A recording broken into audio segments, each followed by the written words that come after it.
good afternoon, everybody, and welcome to the IAFC Technology Council's monthly webinar series. Today, we've got an exciting webinar for you for some information that you may have heard about, but probably haven't, and being used in a new and a unique ways.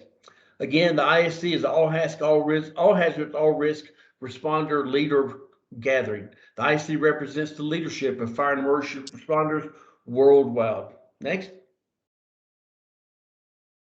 The IAFC's Technology Council serves as a knowledge center for the technological developments that affect the fire service. The Council provides a forum for information and knowledge and exchange among different stakeholders, including fire chiefs, public safety organizations, and their vendors. Our vision is to advance the fire rescue and EMS services and aligned agencies to be the leading edge in technological adaptation.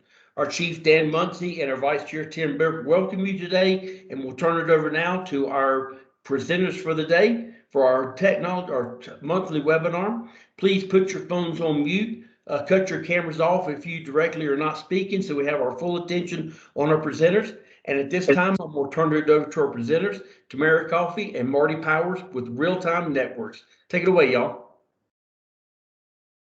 Thank you so much. Thank you, Jeff. Hi, everyone. It's good to be in front of the group today, and thank you, everybody, for taking time out of your day to get on this webinar. I'm Tamara Coffey. Some of the folks on the call know me from earlier in the year. I've taken on a new position here. I'm very excited to get back in front of the group with Real-Time Networks and show you what we offer and provide. I have my colleague Marty Powers on the phone as well on the webinar. Director of Business Development across US and Canada. Yeah. Go ahead, Mark. Yeah, no, nice to meet everyone. I really appreciate the opportunity as well. And like I said, what we'll do is maybe throughout the presentation here, if you have any questions, maybe you can type it in the side there and we'll stay on mute. And towards the end, we can open up for other questions that you may or may not have. And we're always happy to get on afterwards and go into more detail. So we're going to try and keep this high level. We don't want to get into too much of the minutia, but we'll just go on and show what we can provide for your organization. So go ahead, Tamara. And we also have Jay on, by the way, I should not forget. He's our VP of Marketing. He's sitting in as well in assistance as well. So go ahead, Tamara. Hi. Okay. Thanks, Marty. Hi, Jay. So basically, what we're going to do is go through some of the slides, and I'm going to go through them pretty quickly or briefly because we do have John Murray, our engineer. He's at our corporate office today, but we have a full live demonstration to be able to present to you as well.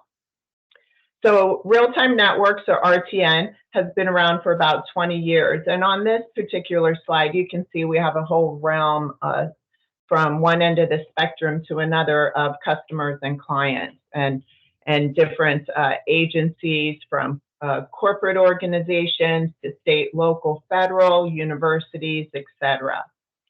But more importantly, why are we here today? We want to be able to show you and discuss with you how it is that RTN can help assist fire and EMS industry on staying not more up to date, but providing you some of the leading edge of the technology advances of exactly what it is that we do. And as we go through some of the slides, keep in mind of some of the potential use cases. Today, we're really going to focus on KeyTracer and AssetTracer, and I put just a few bullet points up here of some of the use cases, and that's kind of how we're going to go through the slides and the presentation today. The three product lines, as mentioned, we're going to focus on KeyTracer, AssetTracer, and we do some RTN workplace safety. But I want to show you how it works, why it makes it not just a key cabinet or just a smart locker, but everything is about security, keeping keys secure, keeping assets secure, keeping track of who opens something up, removes it, and puts it back. Everything also that we provide is adaptable. Every agency, department, organization that may be on the call today is all different sizes. You have small agencies, medium, and large. So we have made our product solutions adaptable. Start small, go large. And that's how we want to keep it in mind for you all today as well. I want to show this is a quick example of a current fire department that uses the key cabinets. And again, I'm going through these slides rather quickly because more importantly, I want to be able to show you the live demonstration today. But for fleet management, everybody needs to keep track of vehicles, whether it's the truck, apparatuses, battalion chief SUV, paramedic vehicles, fire inspector vehicles, things like that. Everybody has fleet management keys. You got to keep track of those keys. And this is how this particular fire department down in Florida uses it. They have 5 different locations. They have the small key cabinets strategically located, and everything is done through an enterprise network, keeping track of those keys, what vehicles they're assigned to. There's audit trails and reports that you're able to pull. So we're going to show you that briefly during the live demonstration. But we're going to also right now kind of focus into these smart locker solutions. And if I'm going too fast, please stop me. If, again, like Marty said, if you have questions, please, put it in the chat, or definitely just stop me and say, hey, Tamara, you're talking too fast. But today's conversation, smart lockers. I reached out to Jeff Doolin when I requested to get possibly have a date to present before this group, because I really found that, having previously worked with some of the folks in the fire EMS industry, I felt that these locker solutions were a valuable asset and were going to be very, very helpful to you all. And one of the reasons why I felt that way is by doing some question answer sessions with some fire department and EMS personnel across the country. We talked to some various different ranks of people, various different kind of positions of folks in different agencies across the country. And the DEA regulations kept coming up as it pertained to keeping things locked up, whether in firehouses, whether in supply offices, etc. So this is kind of one of the reasons that I felt that we needed to introduce the smart lockers to this industry. We did do a lot of research on the DEA controlled substance documentation, and then again, as mentioned, talking to people across the country. We currently have a fire department that uses this actual locker setup right here in Southern California, and all they use it for is to keep all of their Narcan kits locked up. It's really important for them, right? Everybody has to keep a track, keep those reports of who takes it, who logs in, who removes something, and when is that supply restocked. Marty, do you have input? No, I mean, there's a variety of different ways to do it as well when you put the locker. And I want to keep the PowerPoint short so we can get to the live demo. But again, we have content surveillance, so we know that it can be in the locker definitively. It's not just open, close. We have photos of individuals. There's a lot of ways to really know where it is at all times. So it's not just opening and closing with a pin. There's other ways to authenticate as well with biometrics or fingerprint. Because I know a lot of issues I've heard in your industry is that there's a pin and who knows who has it. And I'm probably getting ahead of ourselves. We're going to discuss that down the road. But again, it's all about the proper authentication of who the individual is and keeping track of that and having a report afterwards. So something I'll add. Yeah, thank you so much. Sure. This is actually a non-emergency transportation company, but it is a medical transportation company. It is a customer of ours. And I just wanted to show how on the previous slide, you have the small locker for Narcan kits, but in this particular instance or example, this corporation is actually using it for any EMS person that comes on shift is assigned a locker. They would say log in on the touch screen up here. Their particular locker would pop open and they're assigned their kit for the day or their kit for shift. Could be radio, cell phone, laptop, and then their kit with the particular meds or medications and supplies for their shift. And I just kind of wanted to show you how it could be small, go big, but for a particular or for various different reasons. Here's a closer photo of what actually might be put into the locker. And also, Marty, you want to talk briefly about the RFID tags and how that works, and then we'll move on. Yeah, sure. I mean, this is an example of one kit. Now, this case here actually is a police department, but I mean, I think it was relevant in our conversation today. So what we can do is we can have the ultimate security is having an asset per door, because every time it opens and closes, you have a narrative on that and it generates reports. However, if you have a number of things that an individual uses, especially if they ever share them, it can be put inside the locker. There's a variety of ways of doing that. We could have an RFID chip on there so that when you put them on, it reads it's in there. And if one of them is missing, you get an email alert right away. The other way is we can tap it going in as well. So you can tap it, 1, 2, 3, 4, 5, say 5 items, and then it opens and you put it in. If you're missing one, it won't open and give an email alert. There could be an override because you got to put them back, but you'll always know that kit as its whole is inside the locker. And we have a couple different ways to do it. And so the RFID chips is what's the secret sauce here, because it allows you to know what's inside that locker compartment. Thank you, Marty. Right. And we talked a little bit about the access and the control and who has the PIN. Now, this came up in a conversation as we were talking actually to a fire engineer who on their squad, they have a medic that is part of the squad on that fire vehicle, that fire truck. And if I get that lingo incorrectly, I apologize in advance. But they have put in some Knox boxes onto their vehicles, and that's how they keep these narcotic or particular items locked up that they need to keep locked up. But all it is a PIN. There's no control of who's opening, who's closing. It's kind of on that good faith effort. There's no reporting. Everything is still manual. And so this is just a quick example of how our system solutions might be better able to help you keep that reporting functionality, those audit reports of who's taking something out.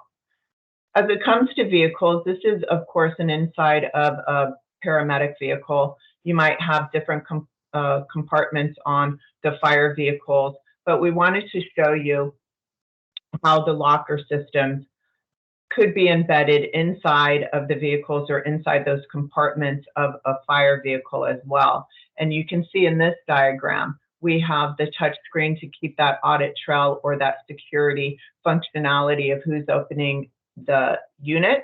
And we can put that jump kit in there if this is for paramedics, and you can put other items in there as well. Everything, of course, is logged or watched. And as Marty said, there's a camera embedded. We snap a photo of who's actually putting in that PIN number, whose biometrics are being read, for example. Everything is tamper-proof. Those email alerts go out if somebody that doesn't have authority is actually trying to open it.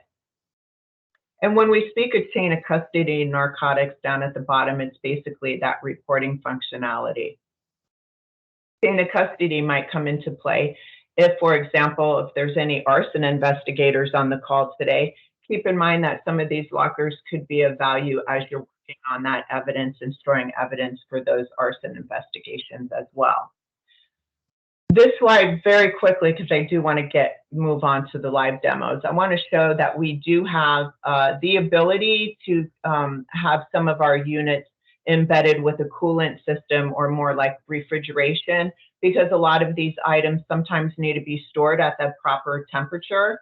And so I wanted to make sure that you were aware that we have some of these units that can be embedded with this coolant system. So you don't have to stick meds in a refrigerator at a station or put a padlock on a refrigerator. You might be able to keep something in a more reportable type of scenario. Marty? Yeah, no problem.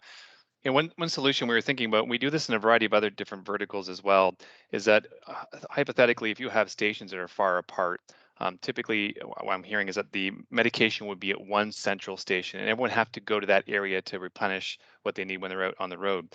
So in this case, what you could do potentially is have a refrigerated unit at all the stations where you have the narcotics there. And then when you have the jump bags on the vehicles, or the different rigs out there, as you take things out and come back and replenish it, the software can speak to each other. My understanding, a lot of the vehicles have sometimes a server on there, or they have a Wi-Fi capabilities on the vehicle. So once they go into the station, it can reconnect with the Wi-Fi there and speak to the other system. So it could become enterprise as long as it's connected through the cradle point is what they're typically called on the vehicles. It helps connect it through the cell phone network. So this is one example that we could look at doing it. This is of value to you. And that way you always have, who, when, and where the jump bags are and how much narcotics are in there and how to replenish them later on when they go to the station. Does that make sense? Thank you, Marty. No problem. And again, everyone, we're talking because the narcotics has been a big topic for some of the agencies we talk to. That's kind of why we kind of keep hitting on that. Excuse me, I have allergies are acting up, so my voice is cracking somewhat. Sorry about that. But I want to also keep in mind that the lockers are used for a multitude of things. Anything you need to keep safe, the lockers can be used for. This next screenshot is just a quick screenshot of what that reporting functionality looks like. Here you have the quick copy of the photo that might have been captured of the person opening up a locker. And then what did they take? Did they remove a key from a cabinet? Did they take something out of a locker? What locker was it? And then again, going back to the quick, we like to compare our lockers to Lego sets, how you can build it. So this is just another example of the modular approach of how we do it. All of the lockers come in a variety of sizes, different door covers, plain steel. You can have the window effect where you can see what's in there, or ventilation if you have the power capability embedded inside to keep things plugged in and powered up. And then this brief sample, this is for open discussion. We've had a couple people, and Jeff Doolin has been very, very active in talking to me about some potential future offerings. And I just put this image together to get the group's input of what is needed at a base operations camp. And I'm just going to leave that open for you. Do you need lockers for personal items? When you show up, do you want to keep some of your personal stuff safe and secure within a locker, a mobile truck, mobile trailer with lockers embedded on it? And that's just an open question for you because it's something that we're just now talking about. And I just kind of wanted to leave it there. And I believe we're going to go to John because I think the live demonstration will definitely open more questions for you. John, you ready? Yep. So I'll just get you to stop sharing your screen. I thought I just pressed that, I believe. Yeah, just go to 3. There you are. There we go. Okay. Perfect. Okay, hopefully everyone can see that.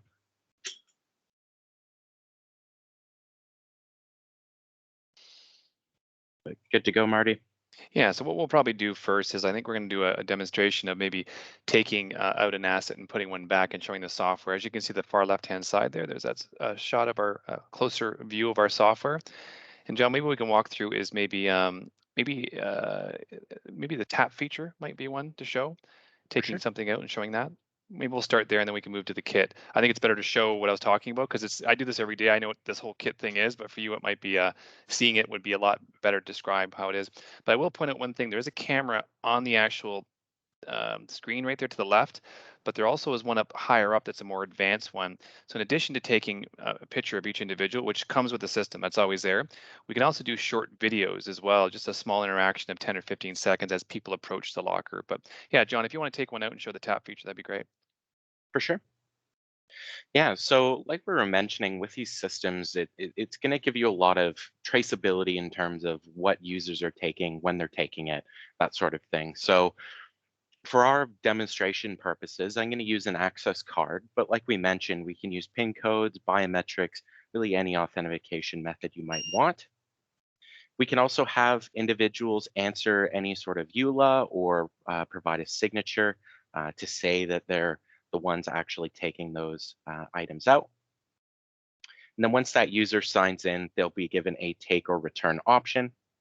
And once they select take, they'll be shown all of the items that you've given them access to. And we can also see here, we can group similar items together. So for this particular item at the top, the tap radio, it'll tell us that there's a group of items available, and it will also tell us which of those items is available. Now you have to excuse the restarting on our demo terminal here. So again, once we sign in, it will again show us all of those different items that we have access to. We can then select that item from the list, hit get, and our door pops open.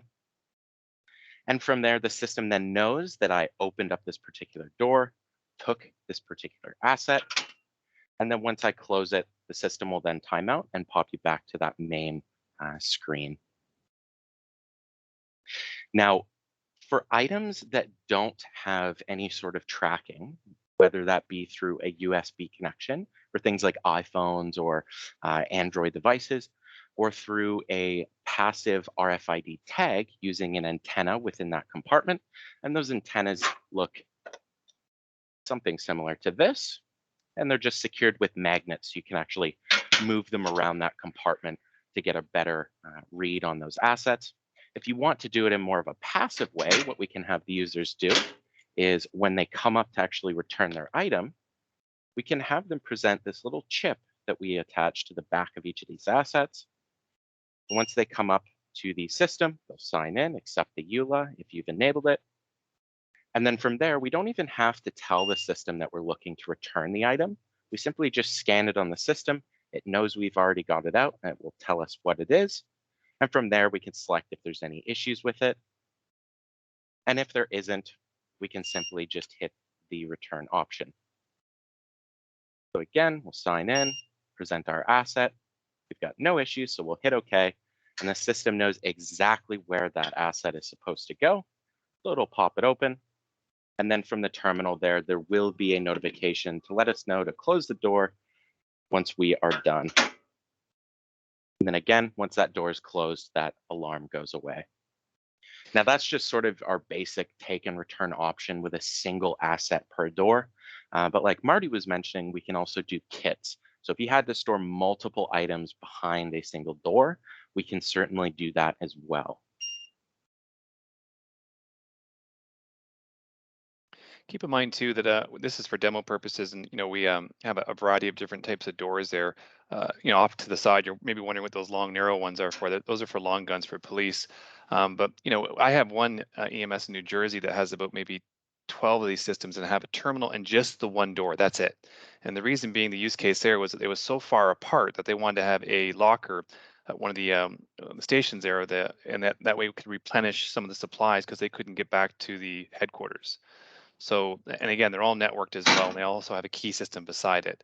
So keep in mind, it can be as small as a terminal and just one door, or we have ones that have hundreds of doors as well. So again, if you're small system, and we can have medium or large. So, and again, we have I think up to about 14 or 15 different module sizes now. And as Tamara was saying before, it's kind of like a Lego set. And we build it for you, and we're like IKEA, but you can pronounce the names, and we put it together for you. And then we just ship it out. So you just have to get on with a business development manager, and they can design it for you. And there's always a rendering of every locker that we put on site. You see it prior to getting it. You know what it's going to look like. Yeah. And just to touch base or follow up on what Marty stated, all the lockers could be used. Say, for example, you're at a firehouse or a fire station, and there's particular items you want to keep in a more secured fashion, not just in a closet or a room of some sort. Maybe you want to store, especially high dollar amount equipment, and we can make sure that the lockers work for that as well. Yeah, thank you, John. Yeah, there's shelves there too, if you can see that. So we have we call that the two door, the very far right there. It's a radio locker. We refer to it as such, but anything can be put in there. And so we have built these shelves. They're kind of collapsible, and you can put them together and put in the locker. So you can have a one door, and maybe I know personal cells aren't to be used out in the field. So in addition to having other things, you could have a locker with a big long shelf with all the phones in there. And inside each locker, you can have a 110 or USB plug-in as well. So there's that use case as well.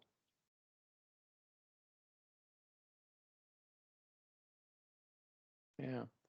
Are there examples in the audience that maybe you can provide how you're currently using any particular lockers, or any feedback from the audience members on how you might be able to use this? Because we're just, so it's not a hardcore sales presentation, right? We really want to get the feedback from this industry, let you know how we have different fire EMS folks currently using it, and some potential other possibilities of how our product solutions might be of use to you.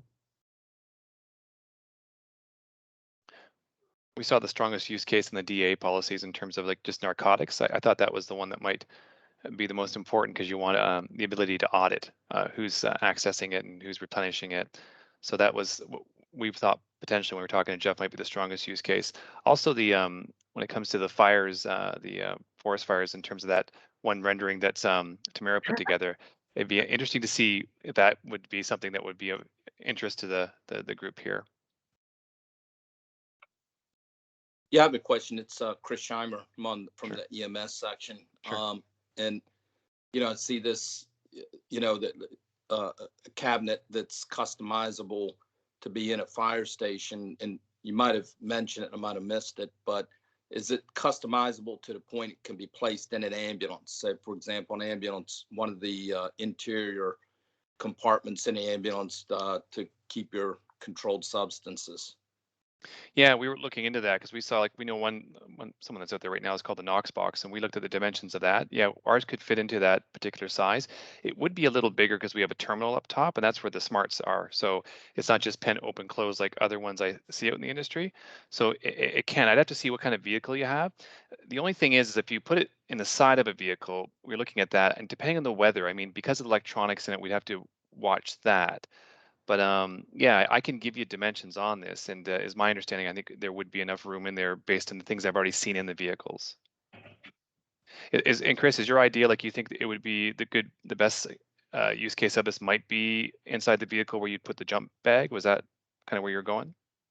No, I mean, Mhm. where I work as a contractor for Okay. the Marine Corps fire departments, and they have like, and I'm sure it's not just the Marine Corps. I think it's fairly common for ambulances to have their controlled substances in some sort of a secured box that's in a interior patient compartment. Wouldn't be outside where it would be exposed to the elements, but you know, within the cabinetry of the interior compartment.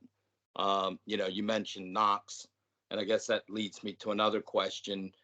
Does this require a cloud license? Because again, work I do with the Marine Corps fire departments, they would simply buy a Knox box, put it in the ambulance, but now apparently they're requiring a cloud license that cost, I guess it's a subscription that cost about $500 to $600 per year per unit. So, you know, for a fire department or a Marine Corps installation has 4 or 5 ambulances, that's, you know, could result in several $1,000s a year. So that was the other question I had, is this application something that would require a cloud license or subscription, so to speak?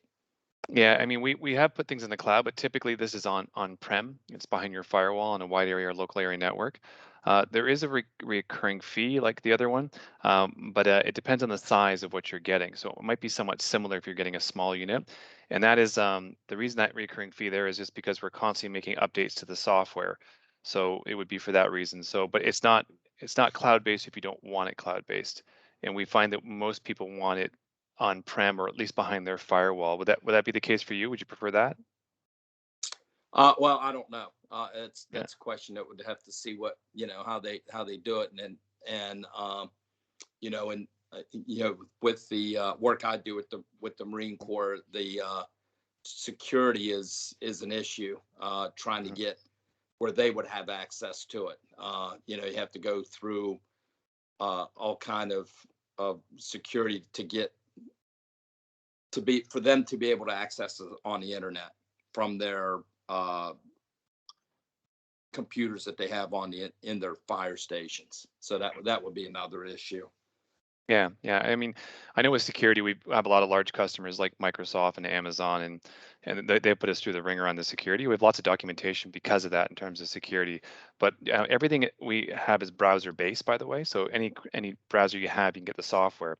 So it's kind of developed to be on the cloud, but we put it on most of the time on their local servers, and it goes out to either vehicles or stations. So again, I guess to answer your question, it would be sort of an on-prem solution if you want it. And the security, I can give you more information on that. But if it's behind your firewall and you're comfortable with that, I'm not sure if it would be an issue, but I can give you documentation on that if you want to look at it. Okay, thanks. Yeah, no problem. Hey, Marty, it's Jeff. Yeah, sure. So in that situation for Rob, could they have a wireless in the station that would download all the updates, things like that, any changes that occurred to the device while it was out on the road, and then just upload that into their normal system, rather than having to have a dedicated system within the vehicle that's transmitting? Is that something Yeah. you thought about? Yeah, because the lockers traditionally they're all hardwired. Like if you have a Cat5, a cable comes down, and it's like a like a jacket behind each locker, they're called an RJ45. It's the one you put into a network, and then has the power of the 110 behind it. So traditionally, almost all of the lockers we sell live in that environment.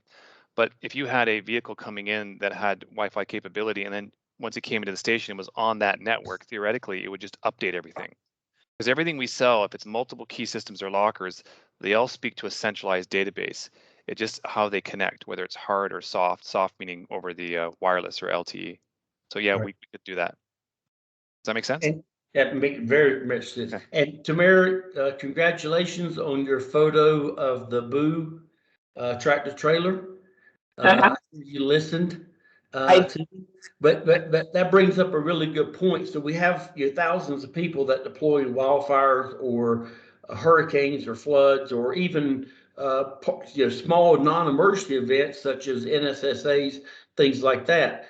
And having a secured locker system rather than just throw your stuff wherever you find a spot is really, to me, an ingenious tool that we could use in the fire service for our deployment teams. I just didn't know how the other folks on the panel today thought about that. And would you feel more secure, when you're out there on the battle lines or out there in the water, knowing your stuff's locked up somewhere that's secured? So.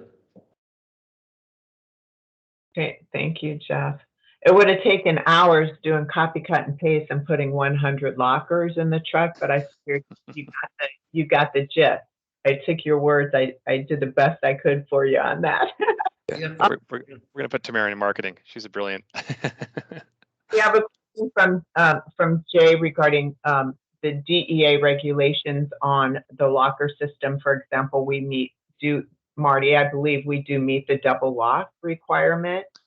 I wanted to bring that up real quick. Yeah, So especially on the refrigerated one when it comes to narcotics. Like there's maybe you saw the photo, and again, this is being taped, so you can look it over later. I'm happy to pass the presentation on.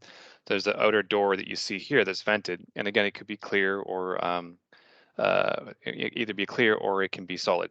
And so when it opens, you'll have 4 other doors inside there that has refrigerated units inside of it. So that's what the DA requires, a double door for the narcotics. Cool. And just to throw another thought out there for everybody on the call as it relates to lockers, as we spoke, one of the fire engineers actually at a fire department up in Northern California area, they spoke about their medic on the certified medic that happens to be a captain on their squad is also the medic that's part of the SWAT team.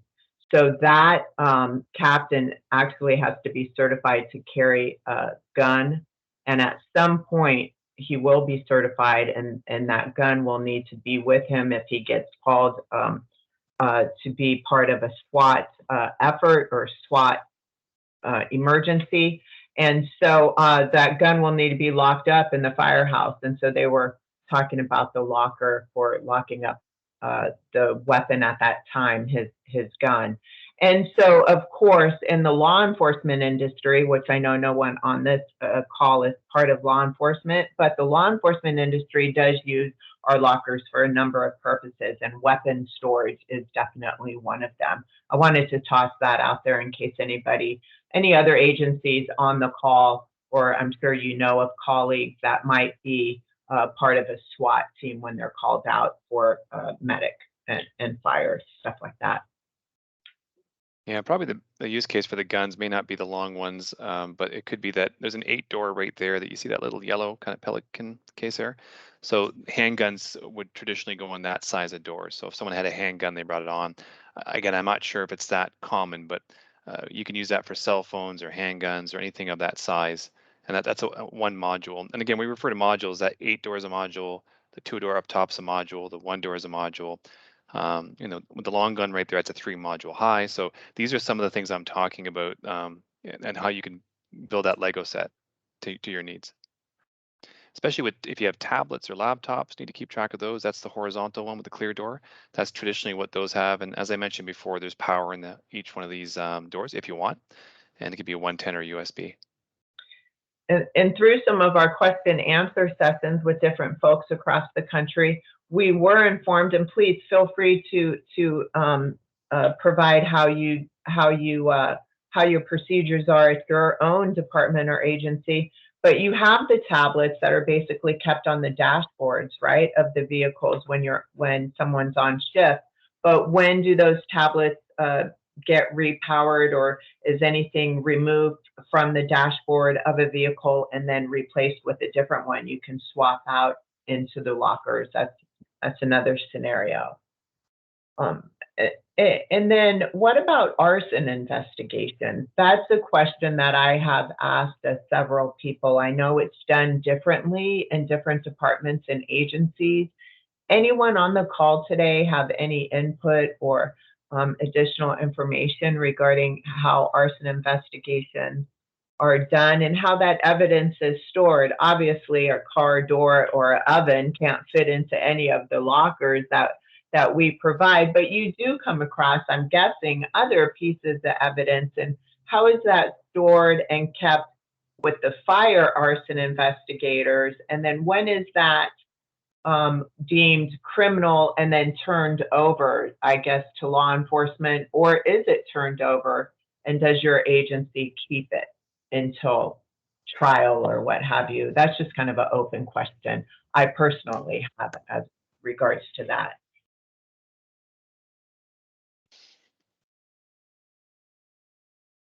Yeah, someone came up here with Jay. One sec here. There's a comment there. Building with locked storage. They have buildings with locked storage, like evidence warehouse or evidence storage. Mm-hmm.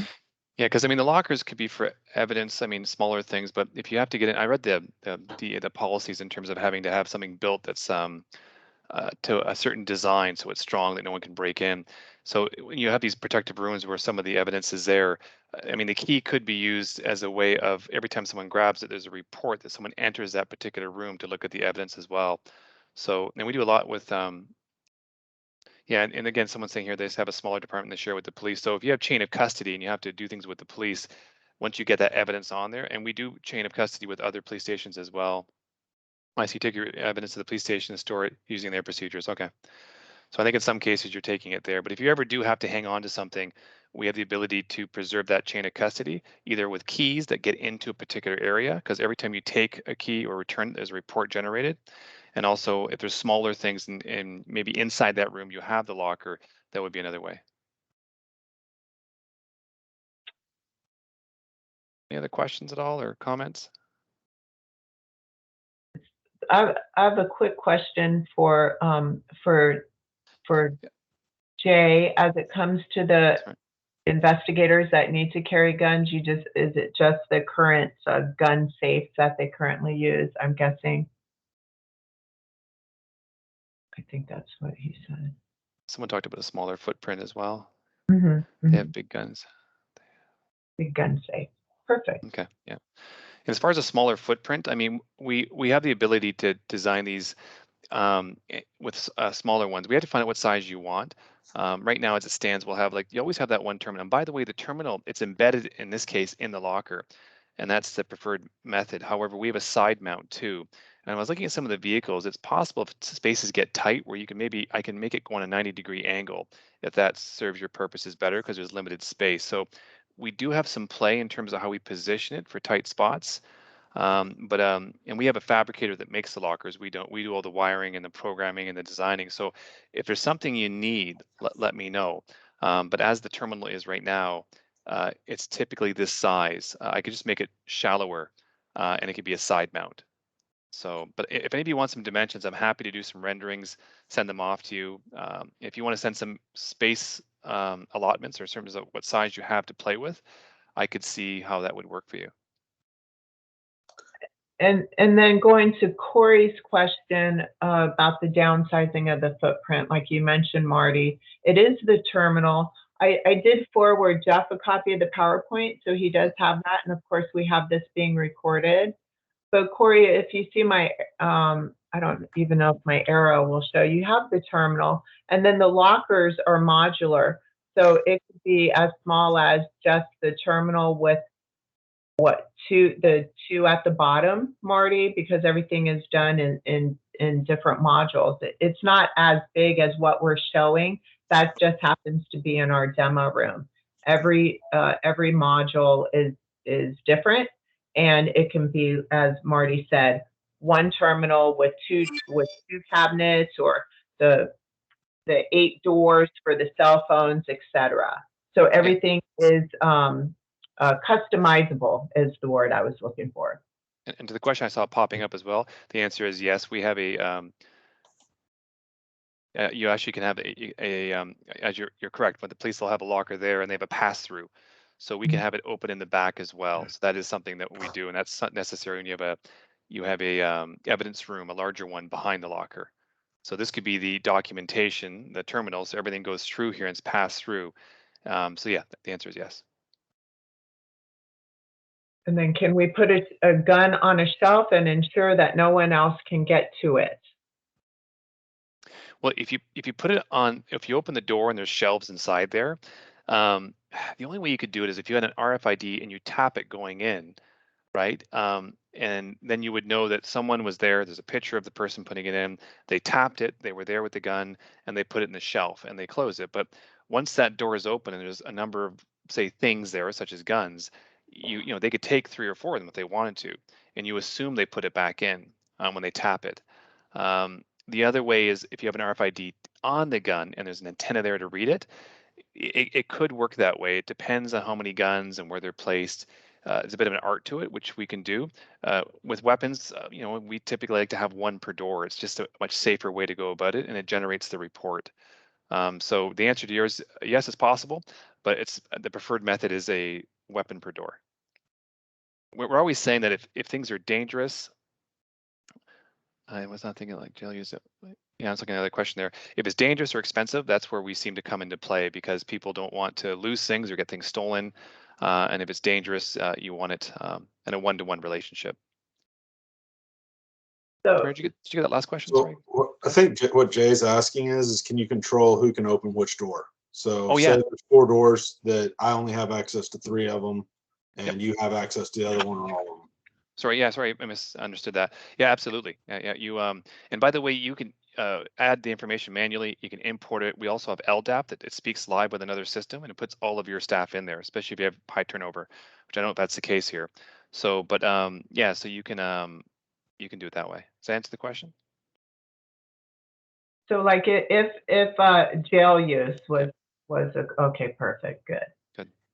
Because we have some of these in some jails. Say, for Yeah. example, if say a detective is going to question somebody that happens to be in custody at some particular correctional facilities or state prisons that we do have these installed across the country, they do have lockers for that purpose, Jay. If you are carrying, you must, of course, secure it before you go, and that nobody's going to take your gun while you're investigating or questioning a suspect and then come out and get your gun and go. Attorneys use it when they go visit their clients incarcerated, and they have to leave pretty much all their personal belongings except the file that they're going to go meet with their client on.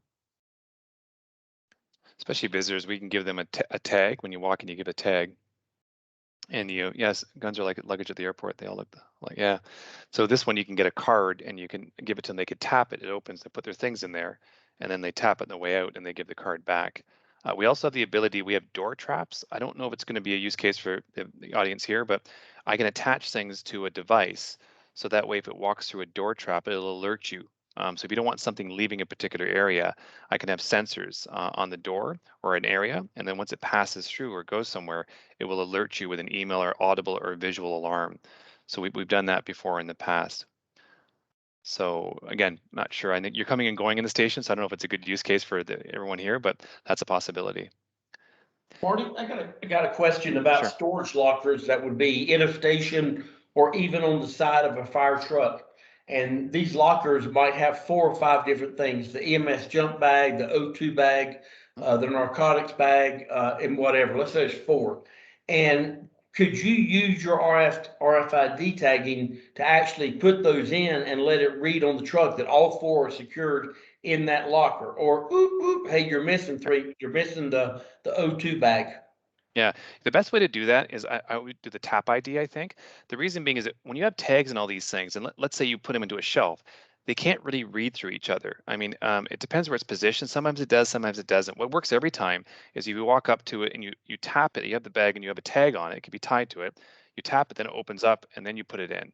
And if it's not put in at a certain time, or there's something missing of all those 4 4 things, it'll alert you then. You know what I'm saying? So if you have a whole kit that goes back and one of the 4 is missing, right away it'll alert you that, hey, you missed one.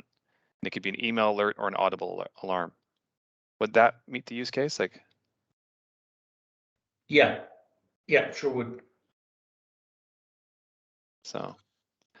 So along those lines, and I know kind of the lockers is what is your big deal. Mhm. But with the use case you're talking about, I don't have a big security issue on my fire truck. I do have people forgetting their EMS bags and leaving them at houses issue. And we get to go back and get it. Have you thought about running your system in this, just using the software and without the doors and setting it up to where we can tag our stuff back in and maybe not have a locked door to go on, but just for inventory management on individual compartments? So like my truck has probably 9 or 10 different cabinets that we store stuff in for checking and tracking and along those lines. Maybe like a geotagging or something. Does the device have does the device have Wi-Fi on it, like the vehicle? Oh yeah. So our device is actually tied in through a VPN directly to our city's network. So it's live real time. Okay, so leaving bags there. Let me talk to my development team on that. That's a good use case. In other words, people are leaving them there on site and you don't want to drive away. And if you are driving away, you want some alarm saying, hey, stop, go back and get it, right? Okay. I know we did some stuff in the UK that I think might work for this. I'll get back. I'm sorry, who's this? This is My name's Corey. Gord. Okay. I'll get back to you on that. You know, another thing we do, we didn't bring up the presentation today, is we do a mustering system, and I'm not sure if you ever come across that. If you come across a say a building, there's a fire there, and you want to know who's in the building, who's outside of the building. I know that you wouldn't be a part of that solution, but did you ever run across that at all? Because we have a solution where someone, when they walk in, they have a tag on them. And we do this a lot in the UK, more in the US now. And once they walk into a building, it's the ability to, it's like a sensor that knows they're going in. It's AB and then BA walking out. So that way, when the fire department shows up, someone's out there with a laptop. That's the one right there that John's showing. And then when they show up, they can look at a screen on a laptop or a tablet, and it has a big pie graph, and it shows you if it's all green, everyone's out of the building. And if it's a sliver of red, you know someone's in there, and it can identify who's in the building. Is that something that maybe not yourselves or that of interest or you've come across at all? Yeah, that would be very useful for our volunteer and combination departments, where members might be at the station or they might arrive on scene, and to be able to place their tag and check on scene, is definitely a use case for that. Yeah, because we were thinking of putting the presentation, but I didn't want to sort of jam too much in there. Yeah, and evacuation at City Hall. So I mean, if anyone was, if you have anyone you know would be interested in it, we can actually demo that, or I could do that on a different presentation. I just didn't want to jam too much into today, but it's something else we do, and we do a lot of it in the UK, and that's where it kind of came from, and we're bringing it slowly into North America. Yeah. Yeah. I mean, I think you've got a great use case there for a lot of different places. I know when we've done, this is Corey again. I know Hey, we've Corey. done some drills, tabletop drills with the water treatment plant. Yeah. And the first thing we asked them is if they could tell us who was left in the on premise, and just the sheer fear in their face when they realize that they have no control over who's in and out and how many people. So I think there's a case. I don't know, the challenge that I would kind of throw at you is, as far as the volunteer department, it's great when it's one department, but if I have mutual aid coming from other departments, how do they check in on that system?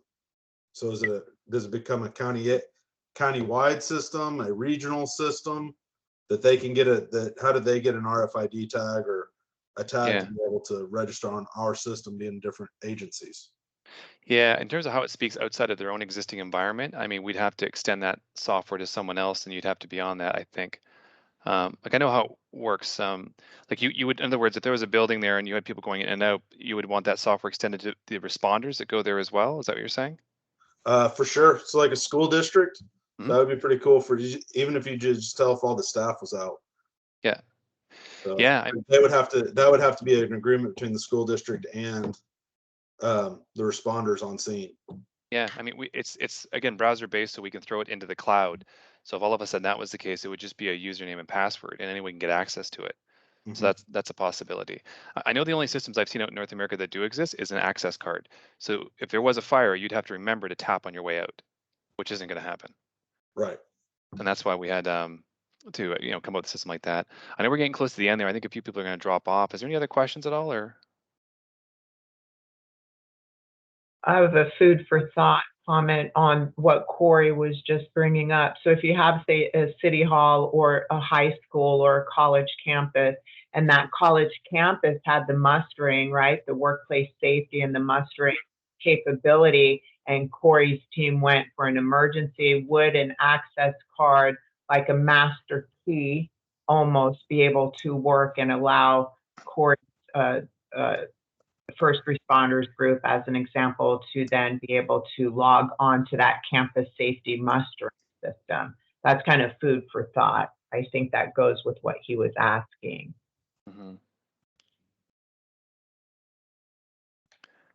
Okay, Jay, thank you. So I'll get back to Jay on the mustering. So yeah, I mean, if there's interest, I'm looking at that further. I could do another presentation or demo on that to anyone that's interested. I just didn't want to put too much into this one. But again, if it was a browser based, and we have done that, we can do that. It's developed that way, then more people would have access to it. Great. Well, do we have any other questions from the attendees? Great. Jay, Tamara, Marty, great presentation. I think you saw a lot of the interest here. I hope it was valuable for you to get some new ideas about the use of your tools.